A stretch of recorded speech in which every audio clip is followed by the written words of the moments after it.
Hello everyone, so welcome back to my channel. Definitely आज की video में लोग लेक्चर नंबर 4 को डिस्कस करेंगे, जहां पे हम लोग चेंज ऑफ कैरेक्टर को समझेंगे। हम लोग ने ऑलरेडी एक बेसिक कोर्स डिज़ाइन कर लिया है, जिसमें हम लोगों ने 28 से 29 वीडियोस को कवर किया है, जिसमें आपके टेक्निकल एनालिसिस सारे हो जाएंगे। जितने भी टाइप के इंडिकेटर्स होते हैं उन सबको कवर किया है।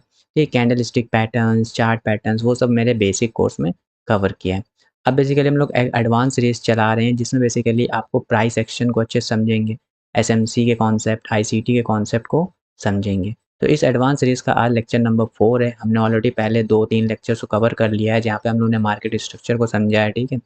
फिर हम लोगों ने प्राइस एक्शन को थोड़ा बेसिक अंडरस्टैंडिंग करी है, ठीक है? फिर उसके बाद मैंने लास्ट लेक्चर में बीओएस को अंडरस्टैंडिंग की थी। तो आज का कॉन्सेप्ट है पूरा चेंज ऑफ कैरेक्टर को लेके। तो डेफिनेटली बेसिकली चैनल को ज़रूर सब्सक्राइब कर लेना, क्योंकि अभी इस एडवांस सीरीज़ में बहुत सारे कॉन्सेप्ट होने वाले हैं। फेयर वैल्यू का ऑर्डर ब्लॉक और भी बहुत सारे कॉन्सेप्ट्स होते हैं आईसीटी के, उनको कवर किया जाएगा। तो ये सारी वीडियोस का नोटिफिकेशन पाने के लिए चैनल को ज़रूर सब्सक्राइब कर लेना, और वीडियो पसंद आएगी तो वीडियो को एंड तक की देखना, लाइक भी करना। कुछ इंपॉर्टेंट कॉन्सेप्ट भी होंगे, लास्ट में कुछ टिप भी देंगे, वो भी बताएंगे। तो वीडियो को एंड तक जरूर देखना। चलो स्टार्ट करते हैं और समझते हैं कि चेंज ऑफ कैरेक्टर क्या होता है। तो मार्केट का सबसे इंपॉर्टेंट कॉन्सेप्ट होता है कि मार्केट में कब रिवर्सल आएगा, ठीक है? डेफिनेटली मार्केट एक जैसा तो चलता नहीं रहता है। मार्केट में एक रिवर्सल फेज आता है। अप ट्रेंड में डाउन ट्रेंड कब होएगा, और डाउन ट्रेंड में बेसिकली अप ट्रेंड कब आएगा, ठीक है? तो इसको बोलते हैं बेसिकली रिवर्सल। तो और रिवर्सल में बेसिकली क्यों काम करना चाहिए कि रिवर्सल में आपको बहुत बड़े-बड़े टारगेट मिलते हैं। इसलिए हमें आज पढ़ना ज़रूरी होगा कि कैसे हम लोग रिवर्सल को आइडेंटिफ़ाई कर सकते हैं। तो सिंपल मतलब होता है कि मार्केट में रिवर्स कब आता है, जब बेसिकली मार्केट का स्ट्रक्चर चेंज होता है। उसी कॉन्सेप्ट को हम लोग बोलते हैं चेंज ऑफ कैरेक्टर, ठीक है? यानी कि स्मार्ट मनी का पहले ही सिग्नल होता है। डेफिनिटली बेसिकली तुम बाद में पता करेगा तुम्हें कि मार्केट ने बेसिकली, कुछ लोग फिब लगा के यहाँ चेक करेंगे कि यहाँ 50% 60% ब्रेक हुआ, यानी कि अब ये बुल रन खत्म हो गया, यानी कि अब ट्रेंड खत्म हो गया, डाउन ट्रेंड हो गया।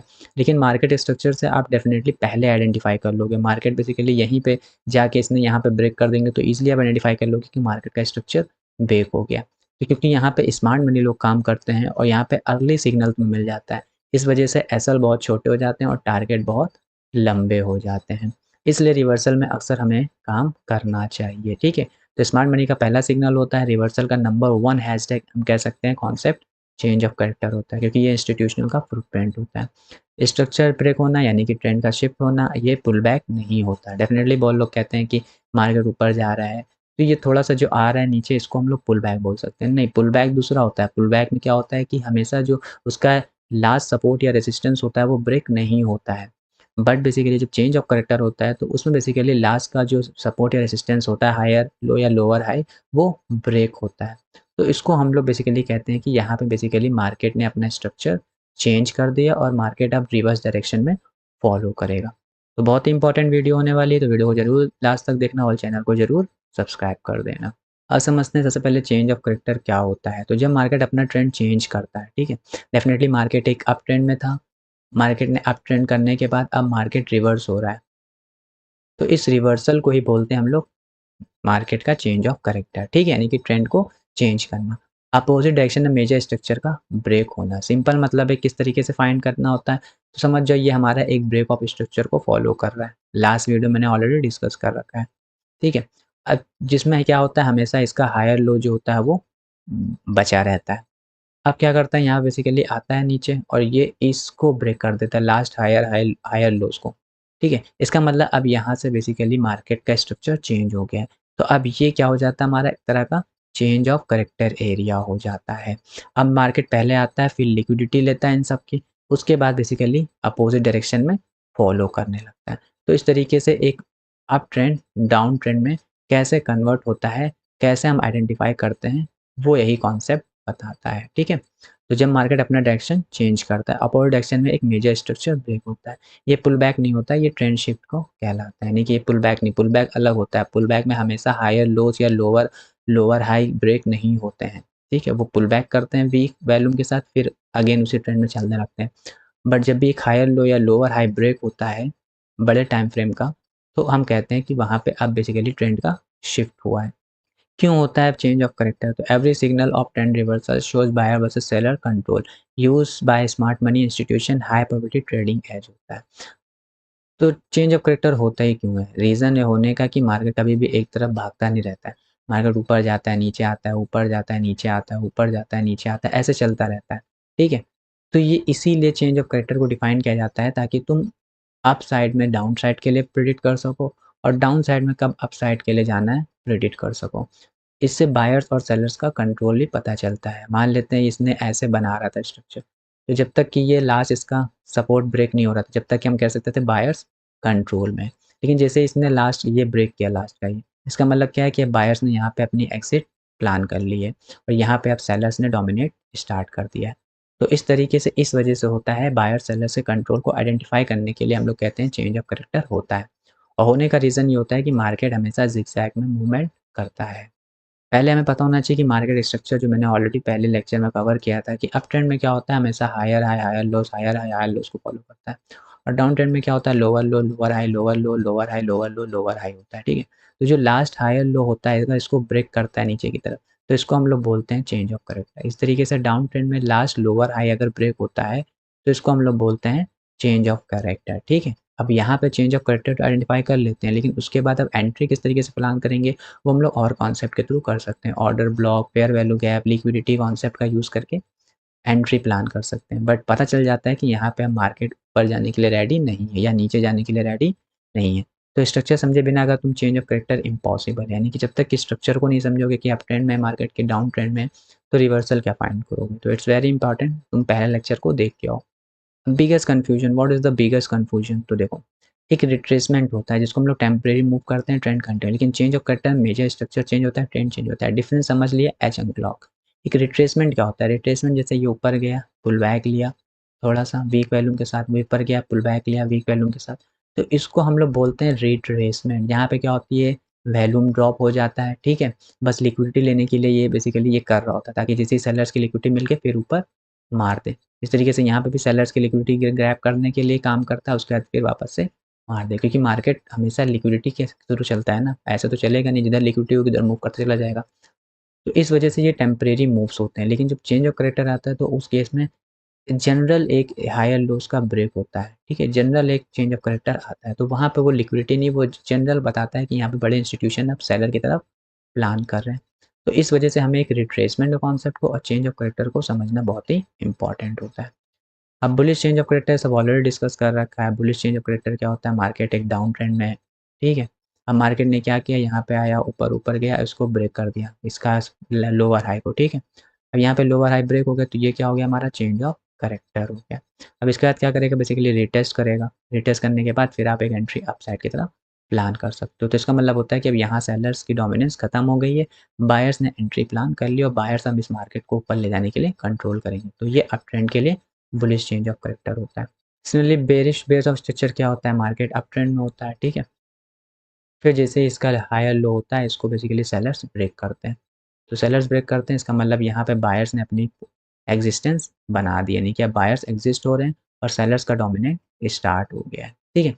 तो यहाँ से बेसिकली आप पूरे टेस्ट करने के बाद एक एंट्री प्लान कर सकते हो। तो ये बेरिश बेस ऑफ स्ट्रक्चर होता है। सिंपल मतलब होता है अप ट्रेंड में लास्ट हायर लो का ब्रेक होना और डाउन ट्रेंड में लास्ट लोअर हाई का ब्रेक होना। बस उससे आप चेंज ऑफ करेक्टर को आइडेंटिफाई कर सकते हो, क्योंकि फिर वहाँ पे और इंस्टीट्यूशन तो पार्टिसिपेट करते हैं, उसी के साथ साथ जो रिटेलर्स होते हैं और जो थोड़े बिग प्लेयर्स होते हैं वो भी पार्टिसिपेट करते हैं, क्योंकि एट द एंड मार्केट पूरी साइकोलॉजी के ऊपर चलती है। तो साइकोलॉजी के अकॉर्डिंग ही ट्रेड प्लान किया जाता है। अब दोनों में फ़र्क तो ऑलरेडी पता है कि ब्रेक ऑफ स्ट्रक्चर एक ऑलरेडी बताया था कि ये ट्रेंड कंटिन्यूशन को बताता है। Change of character basically last जो इसका होता है हायर लो या लोअर हाई उसको ब्रेक करता है। इसका मतलब यहाँ पे रिवर्सल आ जाता है। तो ये कंटिन्यूशन के लिए होता है, ये रिवर्सल के लिए होता है। इट्स वेरी इंपॉर्टेंट, ठीक है। अब रियल स्ट्रक्चर ऑलरेडी पता है, हायर लो ब्रेक होना यानी कि वार्निंग, वीक पुल बैक आया, strong drop, change of character confirm, trend shift का रियल पर्पस। देखो अब ट्रेंड में मान लेते हैं ये गया, ठीक है। अब बेसिकली इसने क्या किया, हायर लोस को ब्रेक किया। ब्रेक किया यानी कि यहाँ सेलर्स ने, क्योंकि मार्केट को हमेशा एक रेंज में रखते हैं बड़े प्लेयर्स, ठीक है। तो अगर मार्क एक बियर वालों के ऊपर आता है तो वो सेलिंग प्लान करते हैं, वो चलने देते हैं मार्केट को। जैसे फिर एक सपोर्ट जोन पे आता है तो बुल एक्टिवेट हो जाते हैं, ठीक है। तो तब हम लोग आइडेंटिफाई कर लेते हैं चेंज ऑफ करेक्टर का रियल। जैसे यहाँ पे देखो बड़े प्लेयर पटाख से सेल मारेंगे, पुल बैक आएगा तो पुल बैक में कोई दम नहीं होगा, ठीक है। वैल्यूम भी ड्रॉप कर जाएगा, अलग से सेल जो स्ट्रक्चर ब्रेक होगा उसमें वैल्यूम बहुत ज़्यादा होगा, फिर पुल बैक में क्या होगा, वैल्यूम ड्रॉप हो जाएगा। फिर एक बड़ी सैंडल आएगी। तो इसका मतलब साफ होता है कि अब इंस्टीट्यूशन यहाँ पे इसको नीचे की तरफ ड्रॉप करने वाले हैं। तो इसका सिंपल मतलब होता है ट्रेंड शिफ्ट हो गया। ठीक है, अब कुछ स्मार्ट मनी का क्लू देख लो। तो चेंज ऑफ कट्टर रैंडम नहीं होता है, पहले होता है liquidity grab, stop loss Hunt होता है, फिर स्ट्रांग होता है। इंस्टीट्यूशन रिटेल को ट्रैप करते हैं, इस तरीके से रिटेलर हमेशा ट्रैप होते हैं। ठीक है, अब आप एंट्री कैसे प्लान कर सकते हो? तो हमेशा याद होगा सप्लाई जोन एक ऊपर लेवल होता है जिसको हम लोग रेसिस्टेंस पार्ट कहते हैं। ठीक है, तो वहाँ से मार्केट हमेशा एक सेलिंग प्रेशर दिखाता है। और डिमांड जोन क्या होता है? एक सपोर्ट जोन होता है जहाँ से मार्केट हमेशा पुल बैक ऊपर जाता है। तो चेंज ऑफ करेक्टर अगर इन जोन के पास होता है तो हाई प्रोबेबिलिटी सेटअप आती है, यानी कि मान लेते हैं ये प्राइस ऊपर ऐसे ऐसे जा रहा था। ठीक है, अब बेसिकली क्या किया यहाँ पे इसका चेंज ऑफ करेक्टर आया। अब चेंज ऑफ करेक्टर पहली चीज़ सबसे इंपॉर्टेंट, दूसरा यहाँ पे सप्लाई जोन भी है। तो ये क्या करेगा? रीटेस्ट करेगा और फिर नीचे धड़ाम से गिरना शुरू हो जाएगा। फिर यहाँ पे आएगा डिमांड जोन पे, फिर यहाँ पे भी चेंज ऑफ करेक्टर आएगा, फिर ये रीटेस्ट करेगा, फिर पुल बैक होगा। तो सप्लाई जोन और डिमांड जोन पे अगर break of structure follow, change of character follow होता है तो बहुत ही हाई प्रोबेबिलिटी सेटअप होता है। अब कुछ एंट्री स्ट्रैटेजी में से याद हो, डायरेक्ट एंट्री कभी मत लिया करो, हमेशा पहले लिक्विडिटी ग्रैब होने दिया करो, फिर चेंज ऑफ करेक्टर आने किया करो, फिर रीटेस्ट लिया करो, रीटेस्ट ऊपर ब्लॉक या फेयरवेल ब्लॉक, फिर एंट्री प्लान किया करो। ठीक है, तो मान लो जैसे ये हमारा गया। ठीक है, अब कभी भी ये चेंज ऑफ करेक्टर आएगा तो तुरंत आप एंट्री प्लान नहीं करोगे। ठीक है, पहले लिक्विडिटी ग्रैब करना है, तो यहाँ पे जितने भी सेलर्स एक्टिवेट हुए उन सबकी लिक्विडिटी ग्रैब होने दो। एक बार मार्केट हमेशा चेंज ऑफ करेक्टर को करने के बाद, तोड़ने के बाद वो हमेशा एक बार ऊपर जाते ही हैं। ठीक है, तो वहाँ पे फिर जाने दो, फिर order block fair value gap को टेस्ट करने दो, फिर एंट्री प्लान करो। तो इस तरीके से एंट्री स्ट्रैटेजी होती है, हमेशा एक बार रीटेस्ट होने दिया करो। कुछ कंफर्मेशन, हमेशा स्ट्रॉन्ग कैंडल्स देखा करो। ठीक है, हमेशा जब भी एक चेंज ऑफ करेक्टर आता है या ब्रेक ऑफ स्ट्रक्चर आता है तो उसमें एक स्ट्रॉन्ग कैंडल फॉर्म होता है विद वैल्यू के साथ। हमेशा हायर टाइम फ्रेम को कंसीडर किया करो। ठीक है, यानी कि हायर टाइम फ्रेम में मोर पावरफुल होता है। आप 1 आवर में काम करोगे तो वहाँ पे आपकी एक्यूरेसी स्ट्रॉन्ग हो जाएगी। ठीक है, यानी कि रॉन्ग ट्रेड लेने की गलतियाँ बहुत कम होंगी। वहीं अगर आप 1 मिनट में, 2 मिनट, 5 मिनट में काम करोगे तो वहाँ पे बहुत कन्फ्यूज़न क्रिएट होगी और तुम्हारी एक्यूरेसी और जो भी कॉन्सेप्ट है सब फेल होंगे, क्योंकि वहाँ पे बेसिकली एक रिटेलर ट्रैपिंग चल रही होती है, लिक्विडिटी क्रिएट की जा रही होती है। तो कभी भी लोअर टाइम फ्रेम पे काम मत किया करो। ठीक है, एंट्री के लिए इंपॉर्टेंट है बट हमेशा ट्रेंड को आइडेंटिफाई करने के लिए हायर टाइम प्रेफर किया करो। ठीक है, it's very important.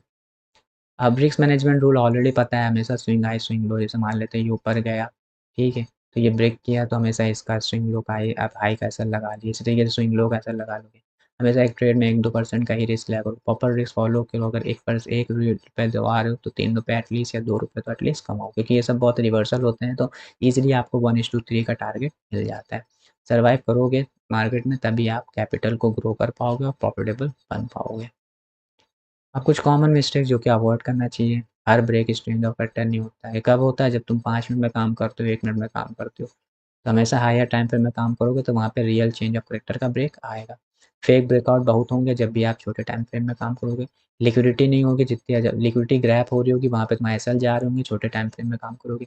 Low time frame हमेशा नॉइज़ी होता है, ये सब लो टाइम फ्रेम, जब भी लो टाइम फ्रेम करोगे तो हमेशा लिक्विडिटी तुम हो जाओगे, और तुम लिक्विडिटी हो जाओगे तुम्हारे एसएल हंट होंगे, तुम्हारे फेक ब्रेकआउट दिखा के तुम्हें ट्रैप किया जाएगा और तुम्हारी एंट्री ज़बरदस्ती बनवाई जाएगी।